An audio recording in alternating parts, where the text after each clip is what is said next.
is the next movement that we're going to cover.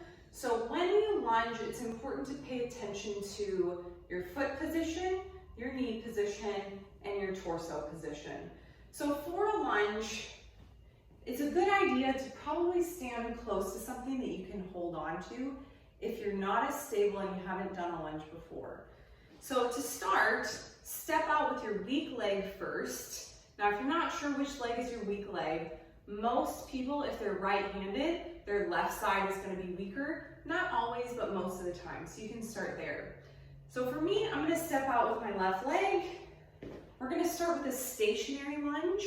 And if you can think about lining up your feet as though they're on train tracks. Okay, so we don't want one foot directly behind the other. That creates more instability. So get those feet on the train tracks, nice and parallel next to each other. And then we're going to put our hands on our hips. Again, tighten our core like somebody's about to punch us in the gut. We're going to lower down. Exhale as we come up.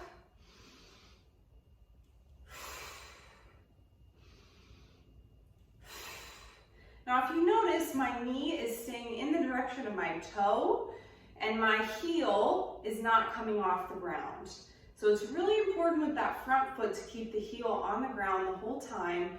Now the back foot, your heel's off the ground and you're just leaning on your toe. I'm going to show you a side view in a second. But again, as we're lowering, it's slower. And as we're pushing back up, is when we exhale and it's faster.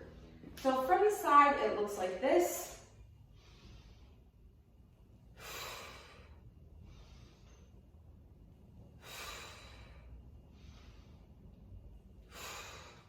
Now there's all sorts of variations you can do with this.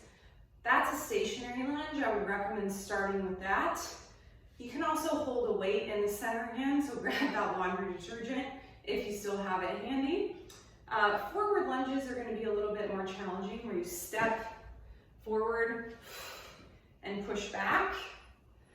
Again, you want to make sure that as you're pushing back, you're not stutter stepping back. So if you can't do that well, just stick with the stationary lunge. You can also do a reverse lunge.